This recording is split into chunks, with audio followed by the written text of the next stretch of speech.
گھوڑے سمندراں چ پان دا مطلب تسی جانتے ہو؟ تے کیسر و کسرا نال جنگ چھیڑن دا مطلب اج انج ہی ہے جویں کوئی اسی اٹھ کے کہیے اسی رشیا تے جناب امریکہ نال جنگ چھیڑنی، اسی طرح جویں رشیا تے چائنا نال جنگ چھیڑنی، یا جناب اس طرح دے سپر پاور ملکاں نال جڑے اپنے آپ نو کہندے ساڈے نزدیک سپر پاور صرف رب دی ذات ہے۔ اے یاد رکھنا، مسلمان دے نزدیک صرف سپر پاور رب دی ذات ہے، بس اس تو علاوہ کسے نو سپر پاور نہیں مندا۔ جڑا اپنے آپ نو سپر پاور کہن مسلمان پھر انہاں نو لمیا پا کے رکھ دیندے ہیں۔ مسلمان دے نزدیک سپر پاور صرف رب دی ذات ہے۔ صحابہ نے حضور دی محبت اس بات کے گل کی تھی، یا رسول اللہ تسی حکم دیو اسی کیسر و کسرا نہ جنگ چھیڑ دیں گے، تسی حکم دیو گھوڑے سمندر پا دیں گے۔ تے علامہ اقبال کو پوچھتے ہیں علامہ اقبال انہاں کیڑے گھوڑے سمندر پانے سن؟ تاریخ تے حدیث دی کتاباں تے دستیاں انہاں کو 2 گھوڑے سن یا 1 تلواراں 8 بندے 313۔ تے اقبال کہندا ہر کیش کے مصطفیٰ سامان اوس باہروں بر درگوشائے دامان اوس۔ اقبال کہندا جس دے دل وچ حضور دی محبت ہوندی نا کائنات دیاں ساریاں نعمتاں اس دی جیب وچ موجود ہوندیاں۔ اور پھر حضور دی محبت وچ اسلام دی سر بلندی وچ اگے ود کے گل کی تھی، رب نو اے بھی ادا پسند آ گئی۔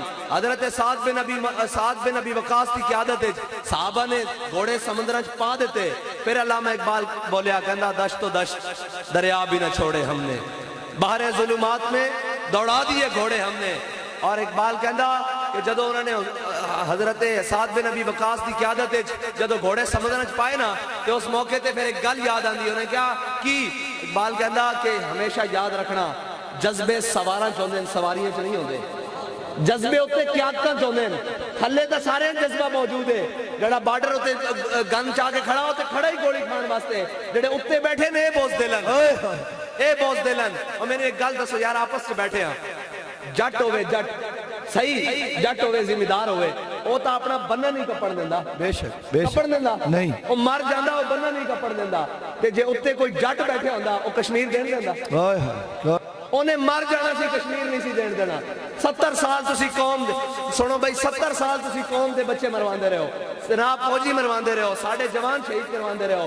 جدو لڑن دا ویڑا آیا تو تسی اقبال کہندا یہ مصرع لکھ دیا کسی شوق نے محراب مسجد پر کہ یہ ناداں گر گئے سجدے میں جب وقت قیام۔ جدو کھلون دا ویڑا آیا تسی سارے لمے پہ گئے ہو، اور بھارت نہ تجارتوں نہیں شروع کر دیتی ہیں سارے معاملہ۔ پھر لڑائی کس گل دی تھی؟ پھر کیڑی گل دی لڑائی سی؟ پھر جناب کیوں پاکستان بنوایا؟ پھر جناب دو قومی نظریے دے ہوتے اتنی قربانیاں کیوں دیوائیاں؟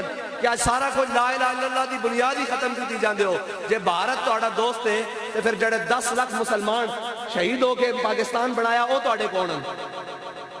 اگر بھارت اور اسرائیل توڑے دوست ہیں تو پھر وہ جڑے قربانیاں دے رہے ہیں شام رات دن رات، اور جناب جڑے بارڈر ہوتے کھڑے ہو کے خون دی جناب نظرانے پیش کر رہے ہیں، اور اندر بھی پاکستان دے اندر بھی جڑے جناب یہ کہنے ہیں کہ پاکستان کا مطلب کیا، لا الہ الا اللہ، اور دستور ریاست کیا ہوگا محمد رسول اللہ۔ جے اے سارے توڑے کی لگ دیں جے بھارت توڑا دوست تھا، پھر لڑائی کا دی ہے، کا دی لڑائی ہے؟ اس واسطے اے کوئی غلط فہمی دا شکار نہ ہوئے کہ پاکستان دے نظریے نو بدل کے کوئی تبدیلی دے نا تے کوئی ترقی دے نا تے کوئی جناب روٹی کپڑے مکان دے نا تے پاکستان دے نظریے نو تبدیل کر رہے گا۔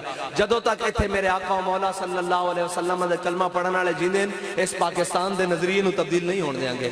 میں تانوں سچی گل دس رہا، تسی سمجھدے ہو کہ یہ صرف لفاظی دے طور تے آئے، یقین جانو اسی تواڈے ایمان اور نظریاتی سرحداں دے محافظ بن کے آیا۔ تسی سانو جو مرضی آکھدی رہے، قوم بھی آکھدی رہے،